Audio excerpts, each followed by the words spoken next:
디모데 후서 4장 6절로 8절 말씀을 한 절씩 교독하겠습니다. 전제와 같이 내가 벌써 부어지고 나의 떠날 시각이 가까웠도다.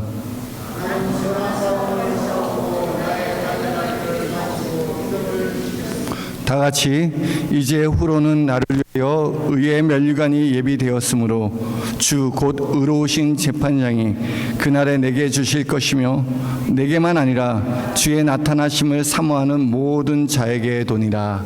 아멘. 할렐루야. 우리 옆사람과 인사하겠습니다. 주의 이름으로 환영하고 사랑하고 축복합니다. 만나서 반갑습니다. 잘 오셨습니다. 우리는 살면서 나는 무엇을 이 땅에 남길 수 있겠습니까? 우리 옛말에 호랑이는 가죽을 남기고 사람은 이름을 남긴다고 합니다. 우리 인생의 마지막 날에 무엇을 남길 수 있습니까? 내가 남긴 것을 자녀에게 유업으로 물려줄 것이 있다면 과연 그것이 무엇이겠습니까? 아마도 그것은 내가 이 땅에 살면서 가장 소중하게 생각했던 것일 것입니다. 우리의 인생이 끝나는 그날에 진정으로 물려줄 유산이 과연 무엇입니까? 살다 보면 시간이 참 빠르지 않습니까? 제가 어렸을 때 저에게 이런 말을 합니다. 야, 좀 철 좀 들어라. 너 이렇게 철이 없냐? 넌 철부지다라고 말합니다. 사실은 그 말이 잘 이해가 되지 않았습니다. 뭘 갖고 철이 없다고 할까? 철딱선이 없고 이렇게 철이 없냐? 사실 정말 이해가 되지 않았습니다. 근데 이제 나이가 들고 생각해 보니까 그 말의 의미를 깨닫게 되었습니다. 봄, 여름, 가을, 겨울이 있다는 것입니다. 우리 인생에는 철이 있어요. 우리가 분명한 학생 때는 학생이 해야 될 일이 있고 청년 때는 청년이 해야 될 것이 있습니다. 우리가 장년이 돼서는 장년이 돼야 될 때 해야 될 게 있고 노년이 돼서는 노년의 때 해야 될 일이 있습니다. 그리고 우리 인생의 겨울이 찾아오면 우리가 그 겨울을 준비해야 한다는 것입니다. 인생이 살아가는데 우리가 미래를 내다보고 준비하며 살아가는 것, 그것이 철이 있는 행동입니다. 우리가 살다 보면 우리 인생의 마지막 때 여러분 무엇을 남길 수 있겠습니까? 사도 바울은 그가 마지막 인생의 영적 아들인 디모데에게 소망의 편지를 씁니다. 사도 바울은요, 성경에 13권의 서신서를 썼습니다. 그 사도 바울이 제일 마지막에 쓴 편지가 바로 오늘 본문에 있는 디모데 후서입니다. 디모데 후서는 전체 4장으로 있는데 디모데 후서 중에 오늘 본문 말씀은 이제 바울의 마지막 장입니다. 사도 바울은 이제 로마 감옥에 투옥되어 죽음을 앞둔 상황에 마지막으로 자신의 인생을 되돌아보며 소망을 갖습니다. 그는 자기 삶이 마지막까지도 하나도 남김없이 하나님의 사명을 위해 사용되었다고 고백합니다. 6절에 보니까 전제와 같이 내게 부어지고 나의 떠날 시각이 가까웠도다 라고 말씀하십니다. 전제라는 것이 무엇입니까? 전제는 포도주나 독주를 하나님의 제단에 부어드리는 제사입니다. 이는 주님을 위하여 생명까지도 기꺼이 내놓을 수 있는 거룩한 희생을 상징합니다. 내가 있는 마지막까지도 내가 주의 제단에 다 드리고 바치리라.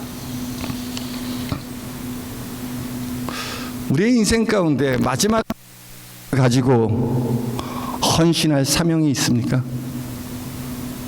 우리 살다 보면 우리의 꿈과 비전과 소망이 점점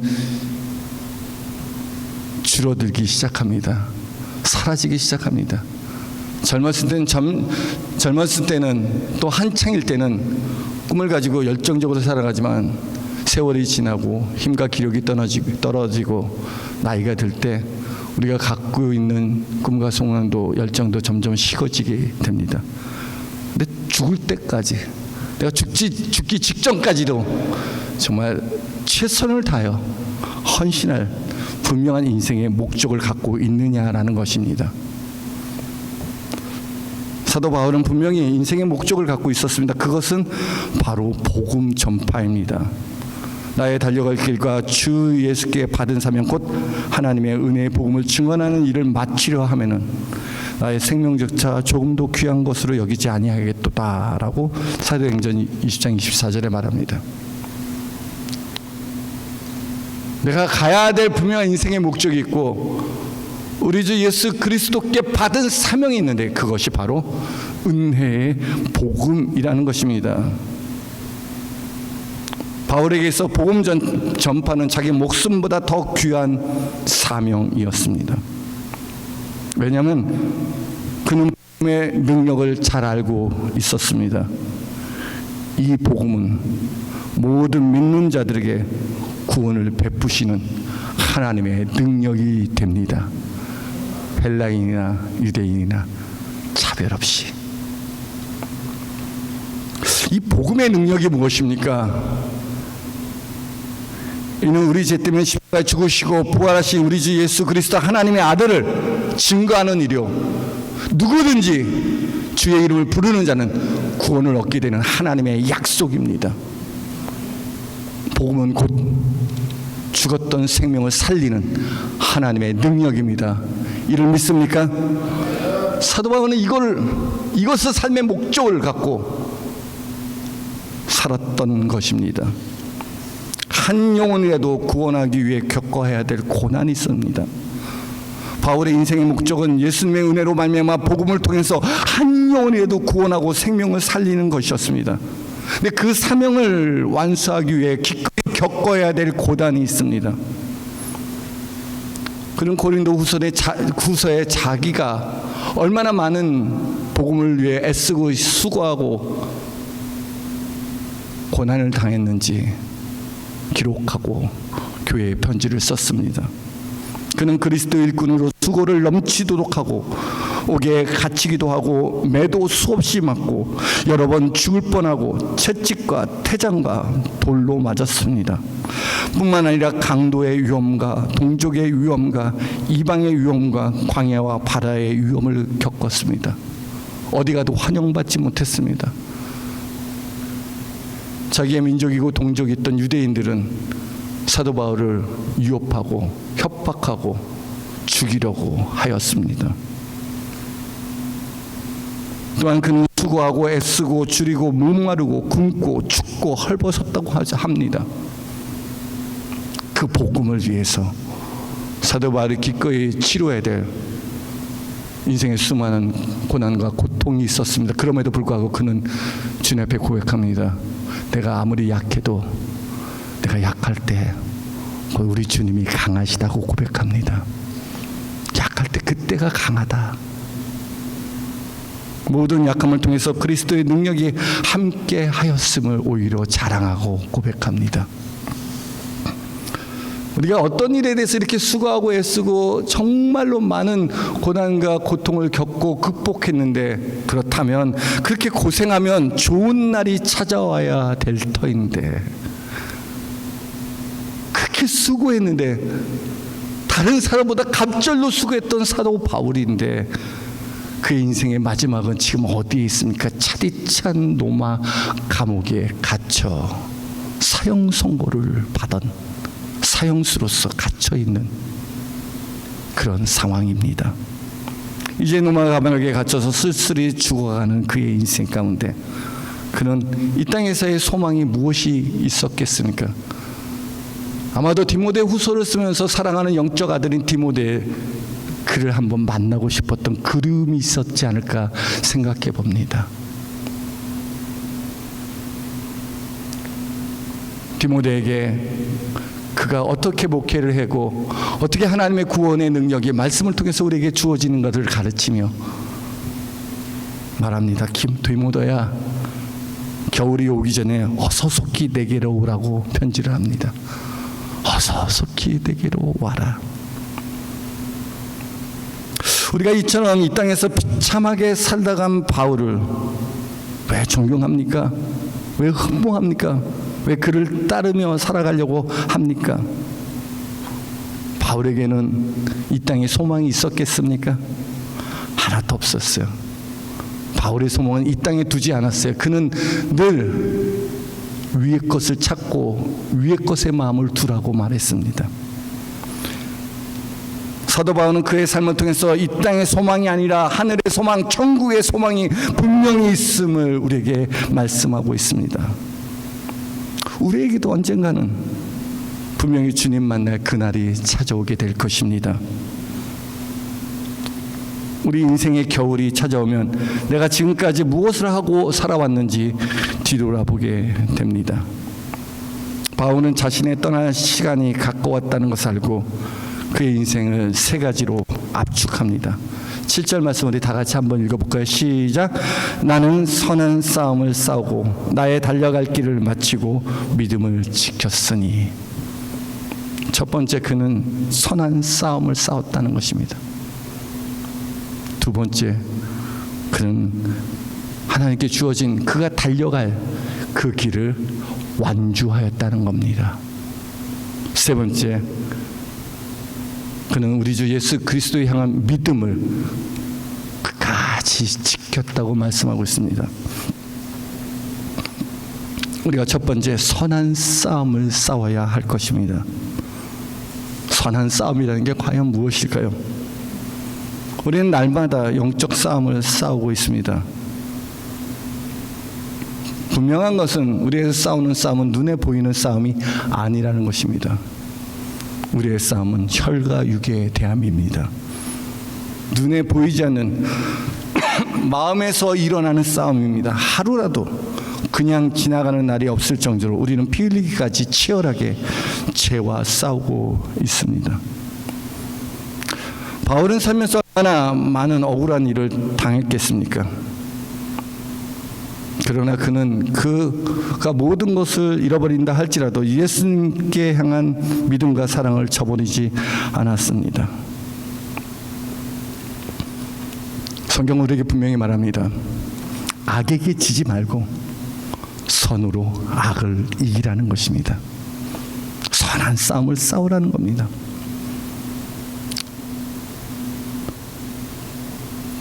고린도전서 15장은 부활장입니다. 그는 부활하신 예수님을 증언하면서 내가 단언하노니 나는 우리 주 예수 그리스도 안에서 날마다 죽노라. 날마다 죽노라. 그는 사도 바울은 인생의 비결, 그리스도의 십자가의 능력을 깨달았습니다.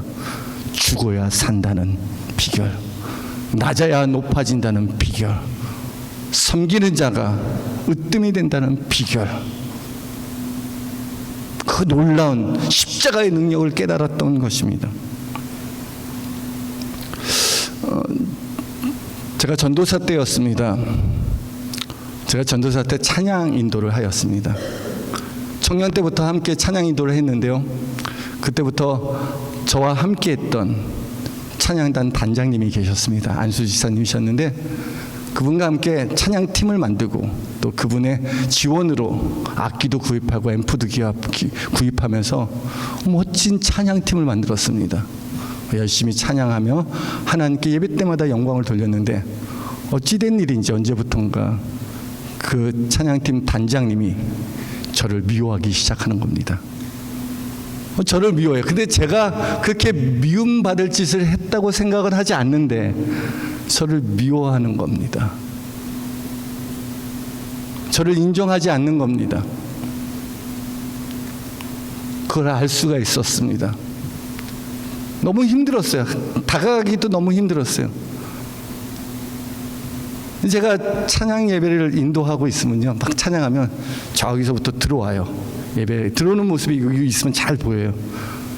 근데 그분이 한 중간쯤에 들어오는데 그분이 딱 들어오고 저를 이렇게 보면 찬양하다가 제가 굳어버려요. 자꾸 신경이 쓰여요. 딱 앉아있으면 입도 열지도 않고 가만히 저를 째려보는 것 같이 느껴져요. 그게 얼마나 부담이 되는지 모르겠어요. 하나님께 집중하기보다는 자꾸 사람이 무섭고 두려워지기 시작해요. 한 사람만 그래도 너무 힘든 거예요. 그럴 때 하나님께서 내게 이런 말씀을 주신 게 내 마음 가운데, 너희가 예배를 드리다가 원망 들을 만한 일이 생각이 나거든 먼저 가서 그 사람과 화목하라. 그게 내 마음에 와 닿는 거예요. 그래, 무슨 일인지 몰라도 내가 한번 찾아가서 화해를 하고 용서를 구해야겠다. 그래서 과일을 싸갔어요. 귤도 싸가고 뭐 무슨 오렌지도 싸가고 딸기도 싸가고 과일을 바리바리 들고 우리 집사님 댁을 찾아갔어요. 권사님이 마중 나오셨어요. 전도사님 어서 오세요. 네, 집사님 좀 뵙고 싶어서 찾아왔습니다. 여보, 전도사님이 왔어요. 그랬더니 취하라마, 그냥 가라 하라, 딱 그러는 거예요. 내가 그래서 그 목소리 듣고, 집사님 저 왔습니다. 과일 사갖고 왔습니다. 여기 비타민C가 많이 들었으니 좀 먹고 스트레스 좀 푸시고 저랑 대화 좀 하시자고. 나는 니랑 대화할 거 없다, 딱 그러는 거예요. 얼굴도 못 봤어요. 목소리로만 차갑게 거절하는 소리를 듣게 되었어요. 그래서 과일을 문 앞에 이렇게 놓고 권사님은 되게 미안해하고, 그리고 다시 교회로 돌아오는 그 걸음, 골목길이죠. 서울이니까 골목에 이렇게 오는데 희한하게 눈물이 나더라고요. 그냥 내가 왜 이렇게 수모를 당해야 돼? 내가 왜 이렇게 거절감을 당해야 돼? 내가 뭘 잘못했다고?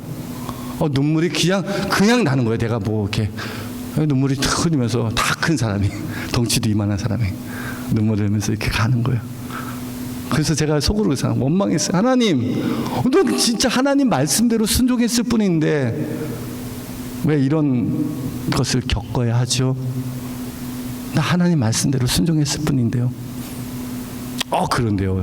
그런데 말이요, 그 순간에 내 마음에 하나님의 음성이 들리는 것 같았어요. 그 순간에 내가 하나님을 묵상하는데 갑자기 잘했다 하더라. 너 참 잘했다. 너 참 잘했다. 너 하늘에서 크레딧이 있다.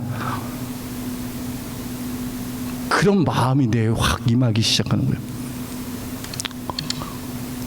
내가 하는 그 일을 하나님이 기뻐하신다는 생각에 얼마나 기뻤는지 몰라요. 그래, 하나님만 아시면 충분합니다. 그래, 하나님이 나를 인정하면 충분합니다. 그래야 세상 누가 몰라줘도 하나님이 나 잘했다 아들아 라고 한마디만 해주면 그거로 충분합니다. 그리고 나서 놀라운 일이 일어났어요. 그 전까지는 그 집사님이 딱 와서 이렇게 나 이렇게 째려보고 이렇게 예배에 오면 가슴이 털컥 내려앉고 두려웠는데, 근데 나서 아무리 째려보고 쳐다봐도 무섭지가 않은 거예요. 여러분, 하나님을 기뻐하시면 그 원수라도 화목해 하십니다. 우리의 힘과 능력으로 죄와 세상의 유혹에서 싸워 이길 힘이 없습니다. 그래서 그리스도와 함께 죽고 그리스도와 함께 사는 십자가의 능력으로 싸워야 할 것입니다. 우리가 싸우는 이 싸움 누가 보고 있습니까? 내가 이렇게 믿음으로 갈등하며 열심히 싸워가는 이 모든 싸움들을 주님이 보고 있습니다. 우리는 무수한 영적 전쟁에서 싸우고 또 아파하고 괴로워할 때가 있습니다. 또한 신음하고 몸부림치며 주님께 매달리며 기도할 때가 있습니다. 주님 도와주세요. 내 마음으로는, 내 능력으로는, 내 정서로는, 내 고집으로는, 내 자존심으로는 도저히 감당할 수 없어요. 주님 도와주세요. 이러한 우리의 죄성을 십자가의 능력으로 깨트리며 주님 닮아가려고 애쓰는 모습을 주님께서 보고 계십니다. 우리 세상 살면서 당하는 억울함, 핍박, 고난 아실까요? 알고 계세요.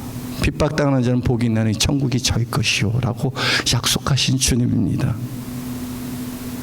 우리가 아파요. 살면서 믿음을 지키며 살아가는 게 얼마나 힘든지 몰라요. 선한 싸움을 싸우고 악에게 지지 말고 오히려 선으로 악을 이기며 핍박하는 자를 위해서 오히려 저주하지 않고 축복하는 일이 얼마나 힘든 일인지 몰라요.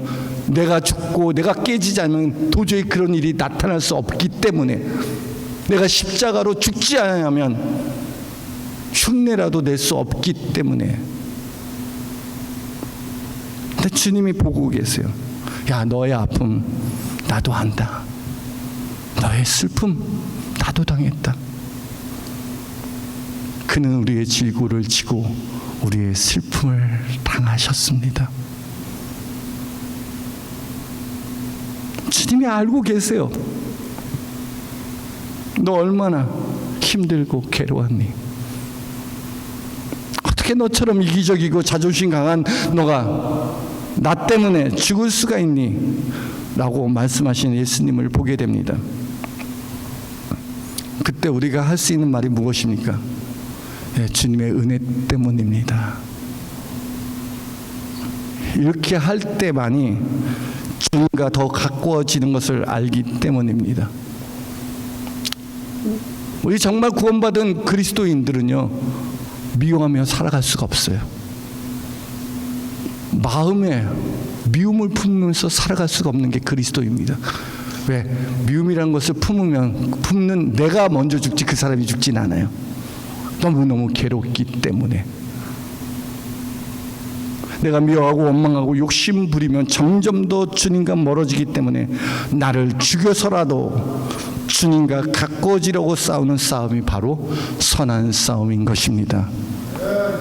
우리가 이 싸움 싸워 우리가 승리해야 되지 않겠습니까? 두 번째는 나의 달려갈 길을 마쳤다고 합니다. 사도 바울은 주님께 받은 인생에 분명한 목표가 있었습니다. 그는 다메섹 도성에서 부활하신 예수 그리스도를 만났습니다. 그리고 내가 너를 이방의 사도로 부르다고 말씀하셨습니다. 바울은 이 사명을 위해 죽을 때까지 헌신하였습니다. 여러분은 가장 중요하게 생각하는 인생의 목표가 무엇입니까? 내가 지금까지 한국에서 미국에서 수많은 시간과 세월을 보내면서 무엇을 향하여 지금까지 달려왔습니까? 세월이 참 빠르게 지나가고 있습니다. 한순간도 쉼없이 열심히 살아왔습니다. 그런데 그렇게 고생하며 살아왔는데 결론은 무엇입니까? 정말 만족합니까? 정말 성공했습니까? 하는 일마다 다 이루었습니까? 그렇다면 여러분에게 남은 것이 무엇입니까? 한번 계산해 보세요. 내가 살면서 단지 무엇을 남기고 있는가? 어쩌면 우리 인생의 바울처럼 이 땅에서는 아무것도 남길 수 없는 자와 같을 때가 있습니다. 이 땅에서 나는 돈도 없고 명예도 없고 권력도 없고, 내가 돌이켜보니 내게는 아무것도 남은 게 없네요, 주님. 근데 정말 남겨야 될 것이 있다면 과연 무엇입니까? 썩지도 않고 좀과 등록이 헤어지도 않고 도적이와 훔쳐갈 수도 없는 천국에 쌓아놓은 것만이 내 것입니다.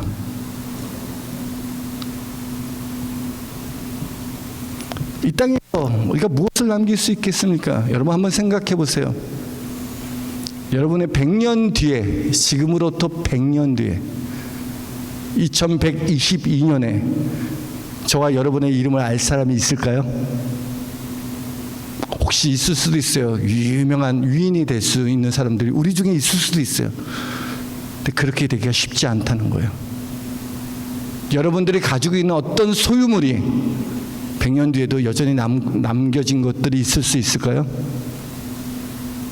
사실 없어요. 여러분, 땅에 있는 건 다 헛되고 헛된 것들 뿐입니다. 바람을 잡는 것 같이 무익합니다. 우리가 정말 남겨야 될 것이 이 땅에 있는 것들이 아니라 바로 하늘에 있는 것들입니다. 이 땅의 삶이 끝나는 그날에 우리에게 상 주시는 하나님, 면류관 주신 하나님이 우리를 기다리고 계십니다. 그러므로 우리는 끝까지 인내하며 믿음의 경주를 마쳐야 됩니다.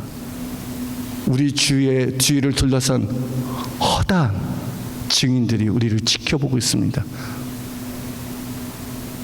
얽매여 계시는 죄의 짐을 벗어버리고 인내로서 우리에게 당한 믿음의 경주를 경주해야 될 것입니다. 운동장에 달리는 자들이 다 달릴지라도 오직 상 받는 사람은 결승점을 통과한 사람들 뿐입니다. 이와 같이 우리가 달려가는 것은 분명한 목표가 있어야 합니다. 인내하며 끝까지 달린 자들에게 주시는 면류관이 있습니다. 우리가 인생의 목표는요, 젊은 사람만 가질 수 있는 것이 아닙니다. 우리 젊은 사람들만 꿈을 꾸는 게 아닙니다. 우리가 하나님의 말씀과 성령이 임하면 너희 늙어지는 꿈을 꿀 것이라고 말씀하고 있습니다. 하나님이 주신 꿈이 있어요. 하나님이 주신 비전이 있어요. 나이가 60, 70, 80, 90이 되어도 식지 않는 열정이 있다는 겁니다. 이 일은 반드시 이루어져야 한다는 분명한 가치 있는 일이 있다는 겁니다. 꿈은 주님께로부터 옵니다. 하나님의 약속을 믿고 바라보는 자들이 진정한 꿈을 꾸는 자들입니다. 세상의 꿈은 다 헛된 꿈이지만 주님이 주신 꿈은 반드시 성취되는 꿈입니다. 왜? 하나님의 약속만큼 확실한 것이 없습니다. 나의 달려갈 길을 마치고 받게 되는 면류관이 있기 때문에 포기하지 않고 또 인내로서 경주해야 합니다. 세 번째는 우리가 지켜야 될 믿음이 있다는 겁니다. 사도 바울은 나의 믿음을 지켰다고 말합니다. 하나님께서 우리를 사랑하여 독생자를 보내주셨습니다. 우리에게 생명을 주시려고 하나님의 독생자 예수 그리스도께서 십자가에 못 박혀 죽으셨습니다. 그러니 우리가 이 주님의 희생을 기억해야 합니다. 주님의 희생을 헛되게 하지 말아야 합니다. 하나님은 그의 아들 독생자 예수 그리스도를 믿는 자들에게 생명을 주셔서 구원하시겠다고 약속하셨습니다. 그의 약속이 우리 가운데 이루어졌습니다. 우리는 믿음으로써 영생을 얻게 되고 하늘에 참 소망을 갖고 살아가게 되었습니다. 사도 바울은 갈라디아 2장 20절에 말합니다. 내가 그리스도와 함께 십자가에 못 박혀 죽었나니 그런즉 이제는 내가 산 것이 아니 오직 내 안에 그리스도께서 사신 것이다. 이제 내가 이 땅에서 나그네 같은 인생 가운데 육체 가운데 사는 것은 분명한 목적이 있어요. 나를 사랑하사 나를 위하여 자기 몸 버리신 하나님의 아들을 믿는 믿음 안에서 사는 것이다. 여러분의 삶의 목적이 예수 그리스도 믿는 믿음으로 말미암아 사는 것을 확신하십니까? 주님 믿는 것이 이 세상 어떤 것보다 우선순위가 되고 소중해야 될 것입니다.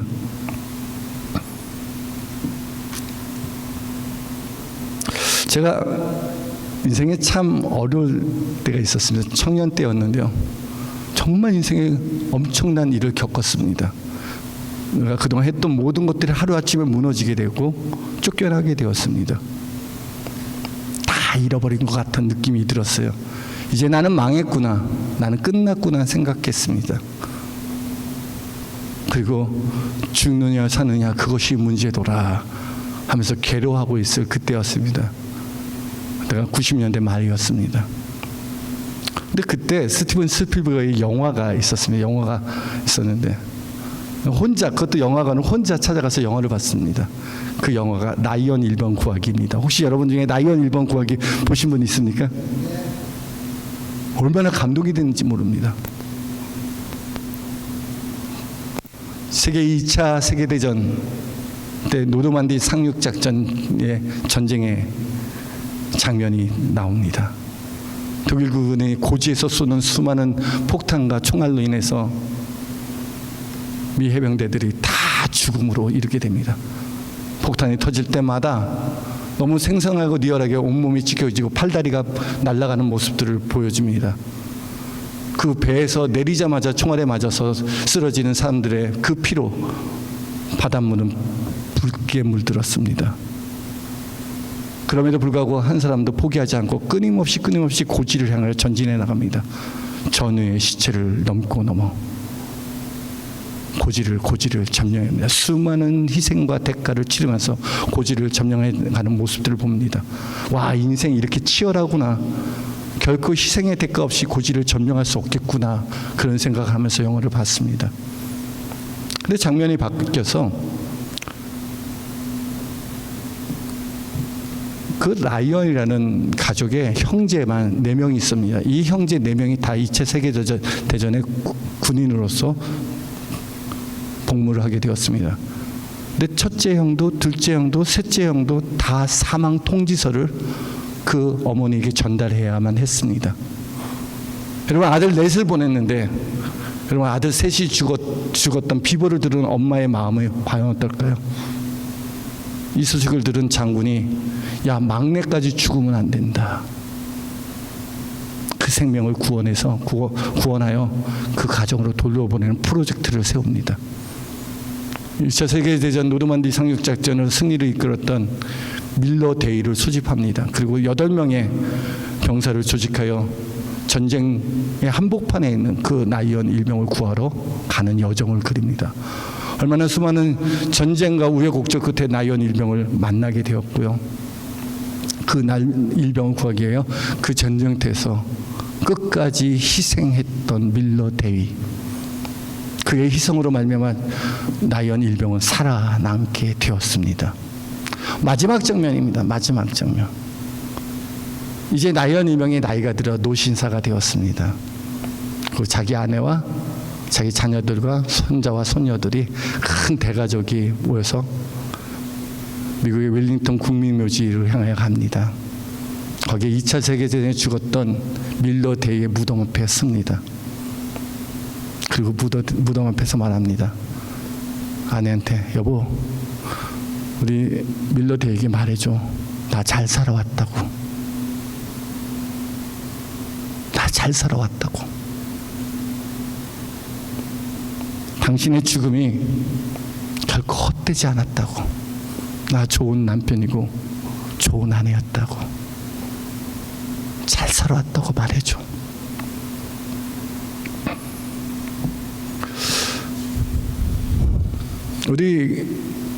주님이 우리 만날 그날, 주님 앞에 서는 그날에 우리 사랑하는 우리 구주 예수 그리스도의 죽으심이 헛되지 않도록 우리의 믿음을 지키며 살아와야 될 것입니다. 죄 많은 이 세상 나그네로서 끝까지 믿음 지키며 살아왔습니다. 우리가 이 땅에 살면서 사명에 헌신하고 충성하면서 꼭 받고 싶은 상이 있습니다. 충성한 자들에게 주시는 상이 있습니다. 물론 그것이 면류관도 될 수 있죠. 죽도록 충성하라 그러면 내게 생명의 면류관을 주리라 말씀하셨는데, 저는 그 면류관보다 더 갖고 싶은 상이 있습니다. 주님 만날 그날, 주님 천국문 앞에서 주님 저 왔습니다 할 때 주님께서 저 보며 영접해 주며 맞이해 주시며, 잘했다, 너 잘 살았다, 착하고 충성된 종아, 어서 와라, 어서 와라. 그 천국문을 열어주고 나를 영접하실 그 주님의 칭찬 한마디, 사실 그거면 충분하지 않습니까? 주님이 인정하시고 주님이 잘했다 말씀하시면 그것만으로 우리는 충분하다고 생각합니다. 사도 바울도 그가 고백합니다. 내가 떠나갈 날이 가까웠고 내가 전제로서 모든 것을 다 드렸지만 나는 선한 싸움 싸우고 달려갈 길 마치고 믿음을 지켰으니 이제 후로는 나를 위하여 의의 면류관이 예비되었으므로 주 곧 의로운 재판정이 그날에 내게 주실 것이다. 내가 이렇게 살아가는 이유와 목적이 있는데, 주님 만날 그날에 주님께서 내게 주실 면류관이 있다는 것입니다. 사도 바울은 그의 죽음 이후에 의의 재판관 되신 주님께서 의의 면류관을 주실 것을 소망하고 있습니다. 우리 사랑하는 성도 여러분, 우리의 목표는 이 땅이 아니라 하늘에 있습니다. 내 모든 것을 내어놓을 만큼 중요한 사명이 있습니까? 우리 자신이 가치 있다고 하는 것을 이루게 될 때 만족하게 됩니다. 여러분 무엇 때문에 만족하며 삽니까? 혹시 한 달에 한 번씩 받는 월급 때문에 만족하며 삽니까? 비즈니스가 잘 됨으로 말미암아 주어진 물질 때문에 만족하며 삽니까? 여러분 남편 때문에, 아내 때문에, 자녀 때문에 만족하며 삽니까? 여러분 무엇을 가치로 여기며 무엇을 최고로 생각하며 만족하게 삽니까? 우리 하나님은 무엇 때문에 기뻐하시며 만족하겠습니까? 여러분 아버지의 마음을 품으시기 바랍니다. 우리 아버지가 정말 기뻐하고 만족하는 것은 한 가지밖에 없습니다. 잃어버린 영혼이 죽기로 돌아오는 것입니다. 죽은 자를 살리는 것입니다. 이 땅에 생명을 살리는 것보다 더 가치 있는 일이 어디 있겠습니까? 하나님께서 생명을 살리기 위해서 독생자까지 보내주셨습니다. 이 일을, 이 놀랍고 고귀하고 위대한 사명을 우리 교회와 성도에게, 제자들에게 맡겨주셨습니다. 우리의 인생은 썩어질 이 땅에 있는 것이 아닙니다. 우리 인생의 목적이 썩어질 이 땅에 있는 것이 아니라 하나님께서 하늘에 주시는 상에 있습니다. 우리 사랑하는 성도 여러분, 우리 예수님 사랑하십니까? 예수님이 오라면 기꺼이 기쁘게 주님 만날 자신이 있습니까? 그거 준비해야 돼. 그거밖에 없어요. 사도 바울은 말합니다. 야, 나도 내가 그렇게 이 땅의 모든 것을 죽음을 앞두고도 내가 슬퍼하고 원망하고 내가 왜 이렇게 살았는가 한탄하고, 야 진짜 아무도 찾아오는 사람 없어, 너무 외로워 죽겠네, 내 인생이 왜 이 모양 이 꼴이야, 이렇게 원망하고 불평한 것이 아니라 오히려 소망에 차올랐다는 겁니다. 주님 만날 그날에 주님이 나를 영접하고 내게 멸류관 주실 거라는 겁니다. 그런데 주님이, 사도 바울은 또 말합니다. 내게만이 아니라 주님을 사모하는 모든 사람에게 멸류관을 주실 거라고 말씀하십니다. 내게만 아니라 주의 나타나심을 사모하는 모든 자에게 도니라. 우리가 잊어버리지 말아야 될 것이 있습니다. 그것은 주님과 나의 믿음의 관계입니다. 우리 주 예수 그리스도 사랑 안에 거하는 것입니다. 그 사랑 알고 주님 만날 날을 기대하며 사는 것입니다. 주님이 나타나심을 사모하는 모든 사람, 거기에 저와 여러분이 있기를 소망합니다. 주님 만나고 싶어요. 주님 사모합니다. 우리 살면서 얼마나 좀 힘들고 어렵습니까? 여러분 이민 생활, 비즈니스 하기 얼마나 힘듭니까? 저도 때로는 목회하기가 힘들 때가 있습니다. 마음고생도 있고요, 지치고 피곤하고 절망될 때도 있습니다.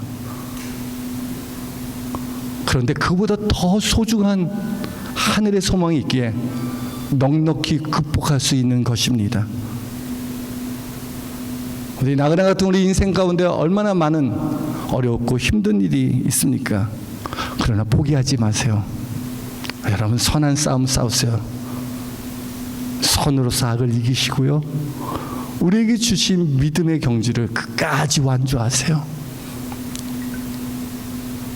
그리고 그 믿음을 지키실 때 우리를 영접하시 우리 주 예수 그리스도께서 주실 멸류관이 있음을 소망하며 하늘의 꿈을 꾸며 살아가는 우리 열린교회 성도들이 되기를 주님의 이름으로 축복합니다.